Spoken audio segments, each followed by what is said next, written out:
Es distinguido por ser el lugar más embrujado de la Gran Bretaña.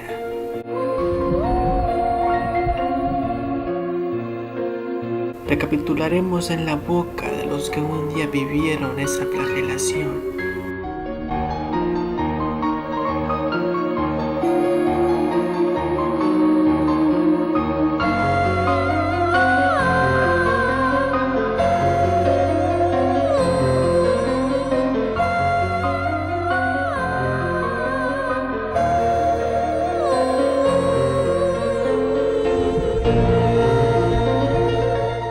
Expediente Warren, la Rectoria Borley. Ubicada en el pueblo de Borley, Inglaterra, y construida en el año de 1863 por el pastor Henry Bolts, que se estableció junto con su familia en la mansión. A lo largo de los años dio mucho de qué hablar, dados a los excesivos avistamientos sobrenaturales que se daban en dicho lugar. Voces que se percibían a lo largo de las noches, o extraños entes vagando por el patio. Son una de tantas cosas que se vivían a diario en la mansión. Cada una de las familias que habitaban en el lugar afirmaban que algo fuera de este mundo se encontraba establecido ahí dentro. El lugar se hizo tan famoso que muchas personas hablaban de ello. Fueron tantas las exclamaciones que llegaron a los oídos de dos grandes investigadores paranormales que hoy en día muchos de nosotros ya los conocemos. Ellos son Ed y Lorraine Warren. Fue en el año de 1976 cuando la pareja hizo su viaje en busca de lo desconocido.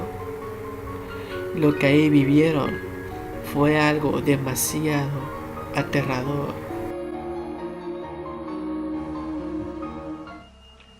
Good evening, ladies and gentlemen, and welcome to another edition of Seekers of the Supernatural. My name is Tony Spera. I'll be your moderator tonight, as I have in all past shows.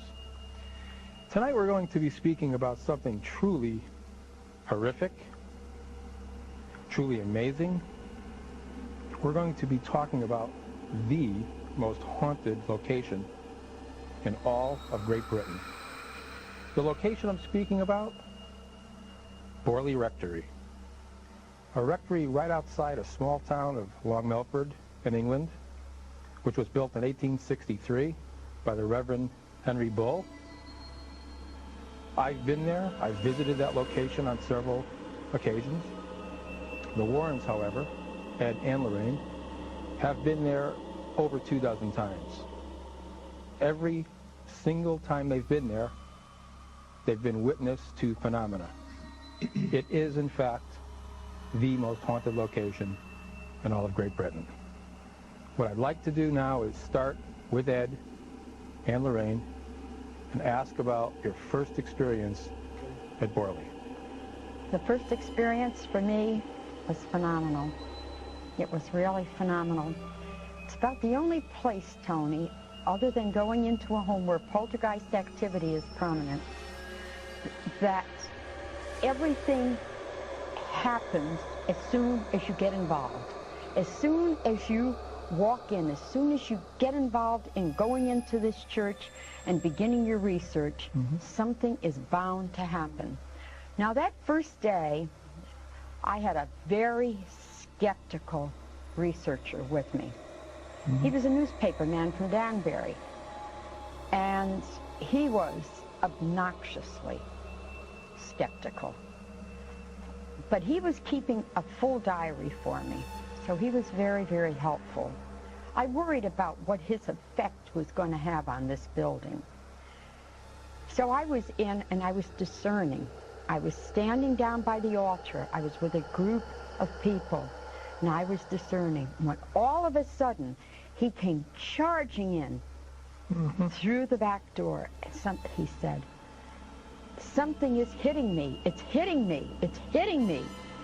And he was absolutely hysterical. He was hysterical. Now, at that point,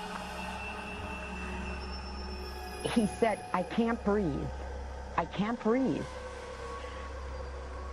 The Now, Lorraine, record- was this researcher psychic by any chance? No, He by wasn't psychic? no means. Oh, by Yeah, no. he had never been in a haunted He area. had never been to a haunted area, Tony. Okay.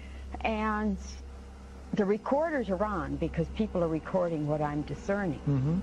Now later at our hotel in London, he came down to my room and said, Mrs. Warren, it's going to be impossible for me to write anything about that church that we were in.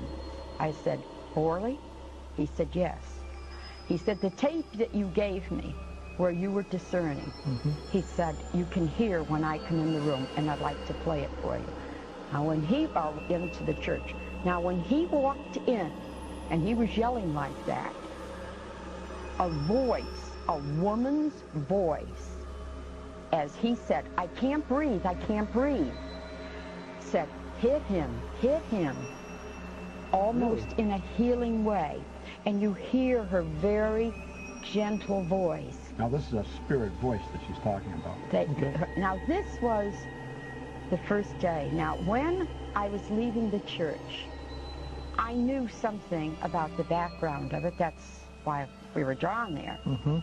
I knew that there was a nun that was buried in the walls of the building. I knew her remains had been found and that it was buried at a graveyard very close in Liston Churchyard. I knew all about that. So I said, maybe before we go back to London, see, this is about 45 minutes outside of London, as you remember, Tony. Right. And I said, maybe we should go to Liston first. It was a bitter cold night. This was in January. What year was it? 1976. And so we went to Liston, and the photographer who I had with me, he was froze. We were all froze. But something told me to have him get out and snap some pictures. We really got outstanding psychic photographs at Liston. In fact, Tony, in our book, The Demonologist, it tells about that particular day when I went there for the first time, and it shows the psychic photograph where you see a stone that forms a cross, and it's glowing. It's glowing as if you had bright lights on it, and no lights, of course, were on it at all. It's in a very, very rural I area. have to tell you that this particular house, the most haunted house in England, which was written by Harry Price, he was your very earliest of Ghostbusters, very famous man. That I was in the Navy, I was 17 years old, I picked up a book on a ship, and there it was, the most haunted house in England. Well, since I lived in a haunted house as a boy, I was intrigued. And I said to myself, if ever I come back again to England, I've got to visit that house. And we did. And every year Lorraine and I visit it. And the first time that Lorraine and I went together was the following year. No, the following May, honey. So I said, Yeah. the following year. Yeah. 1970. 76. Yes, 76, And- the same year. And we went with two young women who were clairvoyants. Actually, one was a psychic photographer, the other was a clairvoyant. And I'll never forget that night. We had to get permission to go into the church. So who did I send up? Lorraine. She goes up to the caretakers, and she knocks on the door. I'll never forget it. A woman comes out, and I thought, she's not going to get us in. But then I knew that her Irish charm would do it. All of a sudden, she comes out, she's holding this big key up in her hand. Great big key like this, Tony. So I said, okay, we'll come back after 10 o'clock at night. Se dice que todos los años, el día 28 de julio, muchos curiosos se reúnen para ver el paseo de la monja, donde vaga flotando por el jardín